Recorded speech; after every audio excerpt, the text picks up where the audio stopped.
দ্বিপাক্ষিক বাণিজ্য $2 বিলিয়ন উন্নীত করতে চায় তুরস্ক। বিশেষ অর্থনৈতিক অঞ্চল দিতে আগ্রহী বাংলাদেশ।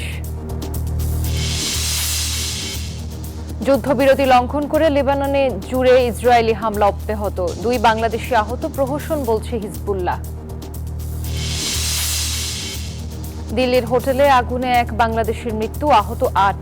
দেশে আনার প্রক্রিয়া চলছে, জানালো হাইকমিশন।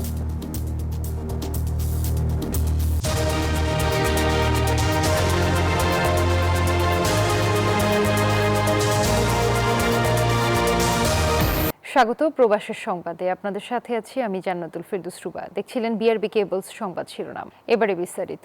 বাংলাদেশের সঙ্গে দ্বিপাক্ষিক বাণিজ্য আরও বাড়াতে চায় তুরস্ক। ঢাকায় সফররত তুরস্কের পররাষ্ট্রমন্ত্রী হাকান ফিদান এই কথা জানিয়েছেন। এদিকে বাংলাদেশের পররাষ্ট্রমন্ত্রী খলিলুর রহমান জানান, তুরস্কের সঙ্গে মুক্ত বাণিজ্য চুক্তি করতে আগ্রহী ঢাকা। দেশটিকে বিশেষ অর্থনৈতিক অঞ্চলও দিতে চায় বাংলাদেশ। শুক্রবার বৈঠক শেষে যৌথ ব্রিফিং করেন তারা। ঢাকা সফরের দ্বিতীয় দিনে হোটেল ইন্টারকন্টিনেন্টালে তুরস্কের পররাষ্ট্রমন্ত্রী দ্বিপাক্ষিক বৈঠক করেন বাংলাদেশের পররাষ্ট্রমন্ত্রীর সাথে। বৈঠকে উঠে আসে বাণিজ্য, বিনিয়োগ ও রোহিঙ্গা সংকটের মতো গুরুত্বপূর্ণ ইস্যু। পরে ঢাকা আঙ্কারা সাংস্কৃতিক বিনিময় সম্পর্কিত সমঝোতা স্মারক স্বাক্ষরিত হয়। যৌথ ব্রিফিংয়ে তুরস্কের পররাষ্ট্রমন্ত্রী জানান, বাংলাদেশের সঙ্গে বাণিজ্যের পরিমাণ $1.3 বিলিয়ন থেকে আরও বৃদ্ধি করতে আগ্রহী তার দেশ। দুদেশের প্রতিরক্ষা ও চিকিৎসায় সহযোগিতা বৃদ্ধি এবং আন্তর্জাতিক ও আঞ্চলিক বিভিন্ন বিষয়ে সহযোগিতাকে আরও জোরদার করার বিষয়ে আলোচনা হয়েছে।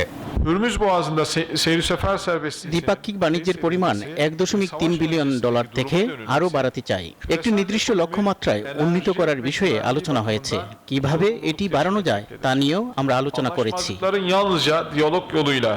বাংলাদেশের পররাষ্ট্রমন্ত্রী জানান, এদেশের বিশেষ অর্থনৈতিক অঞ্চলে তুরস্কের বেসরকারি খাতের বিনিয়োগ বৃদ্ধির আহ্বান জানিয়েছে ঢাকা। রোহিঙ্গা প্রত্যাবর্তনে মায়ানমারের প্রতি চাপ অব্যাহত রাখতে তুরস্কের প্রতি আহ্বান জানানো হয়। About the incentives for foreign investors in Bangladesh and invited the prospective Turkish investors to invest in different private economic zones and special economic zones in Bangladesh.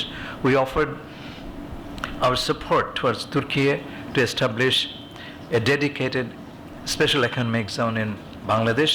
সফরের তৃতীয় দিনে প্রধানমন্ত্রী তারেক রহমানের সাথে বৈঠক করার কথা রয়েছে তুরস্কের পররাষ্ট্রমন্ত্রীর। এছাড়া সরকারের নীতি নির্ধারক ও অন্যান্য রাজনৈতিক নেতাদের সাথেও তার বৈঠক হতে পারে।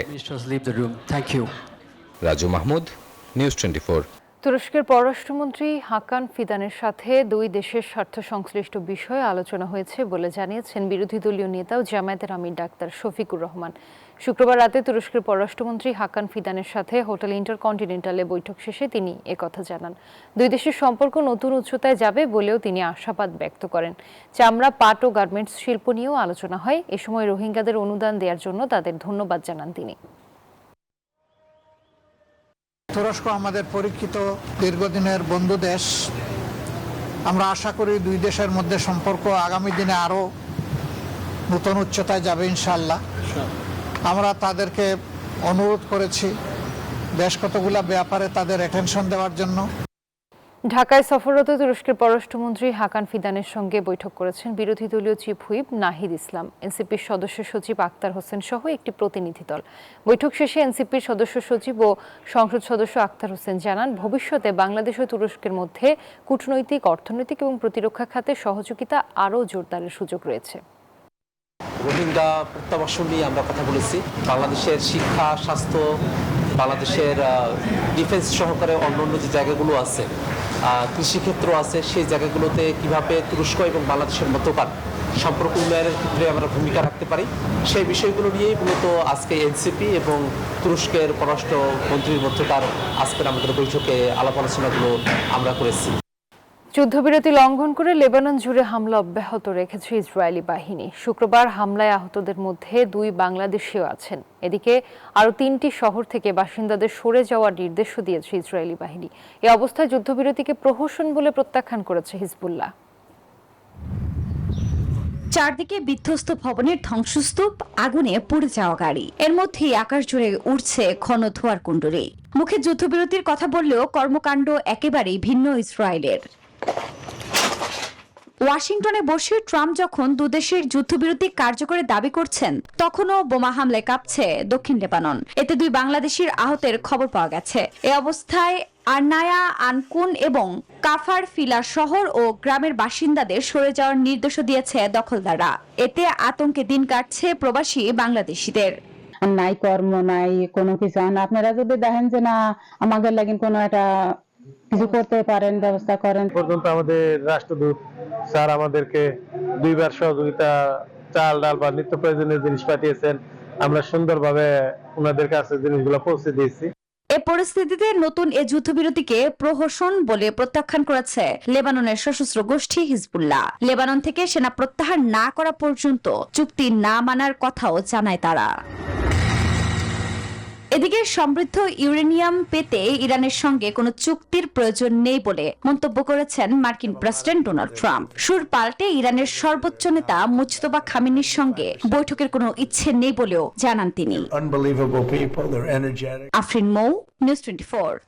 ভারতের নয়াদিল্লির মালভিয়া নগরে একটি হোটেলে ভয়াবহ অগ্নিকাণ্ডের ঘটনায় আহত বাংলাদেশিদের একজনের মৃত্যু হয়েছে। নিহত বাংলাদেশির নাম মোহাম্মদ নুরুল আমিন। নয়াদিল্লিতে অবস্থিত বাংলাদেশ হাইকমিশনের ভেরিফাইড ফেসবুক পেজে নিশ্চিত করা হয়েছে এই তথ্য। এই ঘটনায় আহত হয়েছেন আরও 28 জন, যাদের মধ্যে 8 জন বাংলাদেশি রয়েছেন। আহত 3 বাংলাদেশির অবস্থা আশঙ্কাজনক। জানা গেছে ভারতে চিকিৎসার জন্য গিয়ে ওই হোটেলে অবস্থান করছিলেন তারা। লালমনিরহাট, পঞ্চগড়, চাঁপাইনবাবগঞ্জ ও নওগাঁ সীমান্ত দিয়ে 88 জনকে পুশিনের চেষ্টা করেছে ভারতীয় সীমান্তরক্ষী বাহিনী বিএসএফ। বিজিবির বাধার মুখে শূন্যরেখায় অবস্থান করছেন তারা। এদিকে বিএসএফ সীমান্তে তাদের জনবল বৃদ্ধি করায় বিজিবিও লোকজন বাড়িয়ে কঠোর নজরদারি শুরু করেছে। আর স্থানীয়রা বলছেন যে কোনো মূল্যে তারা দেশের সার্বভৌমত্ব রক্ষায় বিজিবির সঙ্গে আছেন। প্রতিনিধিদের পাঠানো তথ্যচিত্রের ডেস্ক রিপোর্ট। আবারও সীমান্তে বিএসএফ এর পুশিনের চেষ্টা রুখে দিল বিজিবি। সকাল থেকেই উত্তপ্ত লালমনিরহাটের 3 সীমান্ত। পাটগ্রাম, হাতিবান্ধা ও আদিতমারি সীমান্ত এলাকায় 33 জনকে পুশিনের চেষ্টা করে ভারতীয় সীমান্তরক্ষী বাহিনী বিএসএফ। তবে বিজিবির তাৎক্ষণিক তৎপরতায় তারা সীমান্তের শূন্যরেখায় ভারতীয় অংশে অবস্থান নেয়। এসব ব্যক্তির পরিচয় ও জাতীয়তা নিশ্চিত হওয়ার জন্য সংশ্লিষ্ট 3 বিএসএফ ব্যাটালিয়নের সঙ্গে যোগাযোগ অব্যাহত রয়েছে বলে জানান বিজিবি।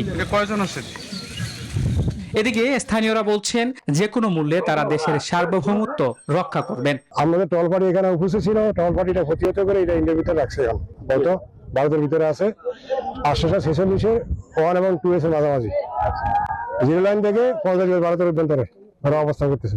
এখনো যদি পার করে দেয় আমরা সবাই আমৃত সব একভাবে ধরিয়া তাকে পার করে দেবো ফাঁকে। এদিকে পঞ্চগড়ের বড়বাড়ি সীমান্ত দিয়ে 10 জনকে পুশ ইনের চেষ্টা চালায় বিএসএফ। তবে বিজিবির বাধায় তারা বাংলাদেশে প্রবেশ করতে পারেনি। বিএসএফ এর সাথে পতাকা বৈঠক চলছে বলে জানায় বিজিবি।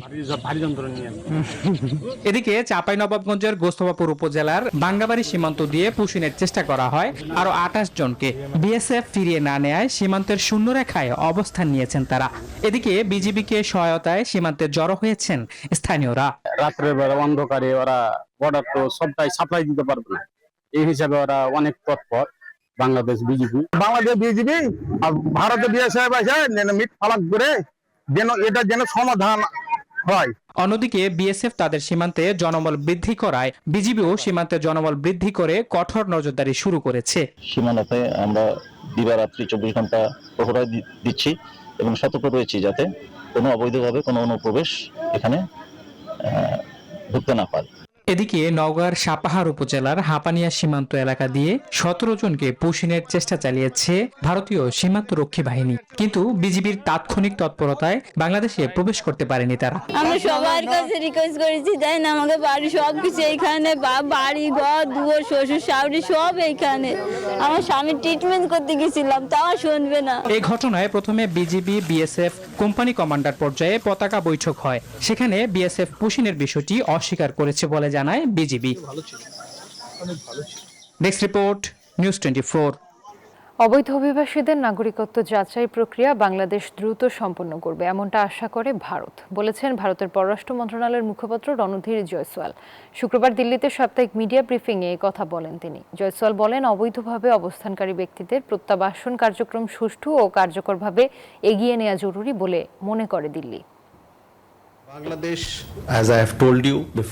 বাংলাদেশ সহ আর যেসব দেশের নাগরিক অবৈধভাবে ভারতে আছে তাদের নিজ দেশে ফেরত পাঠানো হবে। এসব নাগরিকদের তথ্য বাংলাদেশ সরকারের কাছে পাঠাবো। তাদের পরিচয় যাচাইয়ের পর পদক্ষেপ নেওয়া হবে। বাংলাদেশে হাইকমিশনার হিসেবে নিয়োগের জন্য ভারতের রাষ্ট্রপতি দ্রৌপদী মুর্মুর কাছ থেকে লেটার অব ক্রিডেন্স গ্রহণ করেছেন দীনেশ ত্রিবেদী। শুক্রবার চিঠি গ্রহণ করেন ত্রিবেদী। শিগগিরই ঢাকায় দায়িত্বভার গ্রহণ করবেন তিনি। ঢাকার ভারতীয় হাইকমিশন এ তথ্য জানিয়েছে। বাংলাদেশে ভারতের নতুন হাইকমিশনার হিসেবে গত এপ্রিলের শেষের দিকে আনুষ্ঠানিকভাবে ভারতের সাবেক রেলমন্ত্রী ও বিজেপি নেতা দীনেশ ত্রিবেদীকে নিয়োগ দেওয়া হয়। সাবেক প্রধানমন্ত্রী বেগম খালেদা জিয়ার মৃত্যুতে আনুষ্ঠানিক শোক প্রস্তাব গ্রহণ করেছে পশ্চিমবঙ্গ বিধানসভা। শোক প্রস্তাবের অনুলিপি তার পরিবারের কাছে পৌঁছে দেওয়ার অনুরোধ জানিয়েছে ভারতের পশ্চিমবঙ্গ বিধানসভা। এ বিষয়ে কলকাতায় অবস্থিত বাংলাদেশের উপ হাইকমিশনের সহযোগিতাও চাওয়া হয়েছে। বাংলাদেশের ওসমান হাদি হত্যা নিয়ে বিস্ফোরক মন্তব্যের জেরে পশ্চিমবঙ্গের সাবেক মুখ্যমন্ত্রী মমতা বন্দ্যোপাধ্যায়ের বিরুদ্ধে এবার কলকাতায় দেশদ্রোহিতার মামলা হয়েছে। বৃহস্পতিবার লালবাজারের সাইবার ক্রাইম বিভাগে এই অভিযোগ দায়ের করেন হিন্দু মহাসভার এক নেতা। এর আগে শিলিগুড়িতেও মমতার বিরুদ্ধে একটি মামলা হয়। সম্প্রতি এক জনসভায় মমতা দাবি করেন হাদির খুনিদের গ্রেফতার করেছিল পশ্চিমবঙ্গ পুলিশ, কিন্তু ভারতের স্বরাষ্ট্রমন্ত্রী অমিত শাহ ফোন করে তাকে বিষয়টি গোপন রাখতে বলেন। এমন মন্তব্য করে আন্তর্জাতিক অঙ্গনে নিজ দেশের ভাবমূর্তি ক্ষুণ্ণ করার অভিযোগ আনা হয়েছে মমতার বিরুদ্ধে। প্রশ্নপত্র ফাঁস ও শিক্ষা ব্যবস্থায় অনিয়মের প্রতিবাদে কেন্দ্রীয় শিক্ষামন্ত্রীর পদত্যাগের দাবিতে আজ ককরোচ জনতা পার্টি সিজেপির ঘোষিত কর্মসূচিতে যোগ দিতে কাল দেশে ফিরেছেন দলটির প্রতিষ্ঠাতা অভিজিৎ দীপকে। দলীয় মুখপাত্র জানিয়েছে, আজ সকাল ৮টায় ইন্দিরা গান্ধী আন্তর্জাতিক বিমানবন্দরে পৌঁছাবেন তিনি। শুরুতে সমর্থকদের বিমানবন্দরে আসার আহ্বান জানানো হলেও পরে অতিরিক্ত ভিড় ও নিরাপত্তাজনিত ঝুঁকি এড়াতে তা প্রত্যাহার করা হয়েছে। কর্মসূচি অনুযায়ী বিমানবন্দর থেকে সরাসরি অভিজিৎ দীপকে যাবেন পার্লামেন্ট স্ট্রিট থানায়। সেখান থেকে যন্তর মন্তরে শান্তিপূর্ণ বিক্ষোভের আনুষ্ঠানিক অনুমতি চাইবে দলটি। এদিকে এই আন্দোলন ঘিরে দিল্লিতে বাড়ছে রাজনৈতিক উত্তাপ। সরকারের আশঙ্কা, অনলাইনের ক্ষোভ যদি মাঠের সমর্থনে রূপ নেয় তবে তা নতুন রাজনৈতিক বাস্তবতার ইঙ্গিত দিতে পারে। ভারতের মণিপুর রাজ্য সশস্ত্র গোষ্ঠীর হামলায় দম্পতি সহ নিহত হয়েছেন অন্তত ৩ জন। শুক্রবার সকালে কুকি গ্রামে বন্দুকধারীদের হামলায় হতাহতের ঘটনা ঘটে। একই সঙ্গে পুড়িয়ে দেওয়া হয়েছে অন্তত ৭টি বাড়ি। এই হামলার দায় এখনও কেউ স্বীকার না করলেও এর পেছনে এই হামলার জন্য নাগা সশস্ত্র গোষ্ঠীকে দায়ী করছে নাগা জো গোষ্ঠী। যদিও হামলাকারীদের খুঁজে বের করতে অভিযান চলছে বলে জানায় পুলিশ। কানাডার ক্যালগারিতে শুরু হয়েছে বিশেষ Zia Memorial trophy 2026 cricket tournament. Alberta বিএনপির উদ্যোগে আয়োজিত এই বিশেষ ক্রিকেট টুর্নামেন্টে সাবেক রাষ্ট্রপতি ও শহীদ প্রেসিডেন্ট জিয়াউর রহমানের স্মৃতির প্রতি শ্রদ্ধা নিবেদনের পাশাপাশি কমিউনিটির মধ্যে ঐক্য, সৌহার্দ্য ও ভ্রাতৃত্ববোধের আরও সুদৃঢ় করার লক্ষ্যে অনুষ্ঠিত হচ্ছে। 2রা জুন থেকে 14 জুন পর্যন্ত ক্রিকেট টুর্নামেন্ট চলবে। টুর্নামেন্টে অংশগ্রহণ করেছে 4টি দল। লালমনিরহাটে 3 সীমান্তের মধ্যে 2 সীমান্ত থেকে লোক সরিয়ে নিল বিএসএফ। শুক্রবার 33 জনকে পুশিনের চেষ্টার পর হাতিবান্ধা ও আদিতমারি সীমান্ত থেকে রাতে তাদের সরিয়ে নেওয়া হয়। 15 বিজিবির মিডিয়া সেল থেকে ভারতের অভ্যন্তরে লোক সরিয়ে নেওয়ার বিষয়টি নিশ্চিত করা হয়েছে। তবে পাটগ্রামের 65 বাড়ির সীমান্তে অবস্থান করা কয়েকজন ব্যক্তি এখনও শূন্যরেখা এলাকার কাছে ঘোরাফেরা করছেন। এই অবস্থায় সীমান্ত জুড়ে সতর্ক অবস্থানে রয়েছে বিজিবি। এই যে রাত 6-3টা নাগাদ অতর্কিতভাবে ভারত থেকে পুশব্যাক করে দিছে 11 জনকে। এখানে গত রাত্রেই রাত 3টা 3:30টার দিকে এরা অতর্কিতভাবে 10-15 জন ভারতীয় নাগরিক ওরা বাংলাদেশে ঠেলে দিচ্ছে। বাংলাদেশ বিজিবি এরা সতর্ক অবস্থানে আছে, আমরাও আছি তাদেরকে ফেরত দেওয়ার জন্য। বিশ্বকাপ ফুটবলের উন্মাদনা ছড়িয়ে পড়েছে রাজধানীর ঐতিহ্যবাহী পুরান ঢাকায়। ইতিহাসের সবচেয়ে বড় 48 দলের বিশ্বকাপ সামনে রেখে অনুষ্ঠিত হলো বর্ণাঢ্য ফ্যান র্যালি। প্রিয় দলের জার্সি গায়ে হাজারো সমর্থকদের অংশগ্রহণে উৎসব মুখর হয়ে ওঠে পুরো এলাকা। মাহাদি ইমরানের রিপোর্ট, ক্যামেরায় ছিলেন শাহিন মিয়া।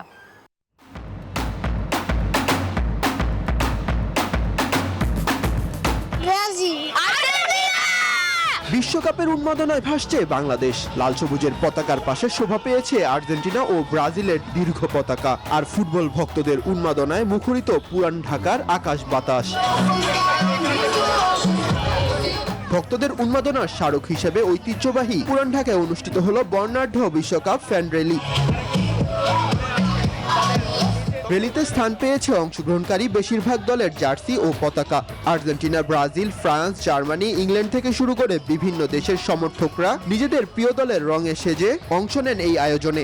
ঢাক, ঢোল, গান আর স্লোগানে মুখর হয়ে ওঠে পুরান ঢাকার অলিগলি। ফুটবল বিশ্বকাপ কেবল একটি টুর্নামেন্ট নয়, এটি বিশ্বজুড়ে মানুষের মিলন মেলা। আর সেই আনন্দ ভাগাভাগি করতে এই র্যালি বলে জানান আয়োজকরা। ফিফা ওয়ার্ল্ড কাপ র্যালি 2010 সাল থেকে প্রতি ওয়ার্ল্ড কাপেই আমরা এই র্যালিটা আয়োজন করে থাকি। এখানে ব্রাজিল, আর্জেন্টিনা সহকারে অন্যান্য দেশের ফ্ল্যাগ ট্যাগও থাকে। আমরা র্যালির মাধ্যমে মেসেজ দিতে চাই যে একটা ফিফা ওয়ার্ল্ড কাপটা হচ্ছে পুরো বিশ্বের সাথে সাথে বাংলাদেশের একটা উৎসব মুখর একটা পরিবেশ হোক। ফুটবল ভক্তদের আশা তাদের প্রিয় দল এবার সোনালী ট্রফি ঘরে তুলবে। ব্রাজিল আবার ওয়ার্ল্ড কাপ জিতবে। এতটাই আশাবাদী যে ব্যাক টু ব্যাক আমরা এবার ওয়ার্ল্ড কাপটা জিতবো। আমি নির্দ্বিধায় ভীষণ চিত্তে আমি বলছি যে আমার দল চ্যাম্পিয়ন হবে। বিশ্বকাপ ঘিরে যেমন রয়েছে উৎসবের আমেজ, তেমনি প্রত্যাশা আর স্বপ্ন। প্রতিটি সমর্থকেরই বিশ্বাস শেষ পর্যন্ত তাদের প্রিয় দলই বিশ্বকাপ জিতে লিখবে নতুন ইতিহাস। মাহাদি ইমরান, নিউজ 24, ঢাকা। আর এই ছিল প্রবাসীর সংবাদে। আরও সংবাদ ও বিশ্লেষণ জানতে ভিজিট করুন news24bd.tv। ধন্যবাদ।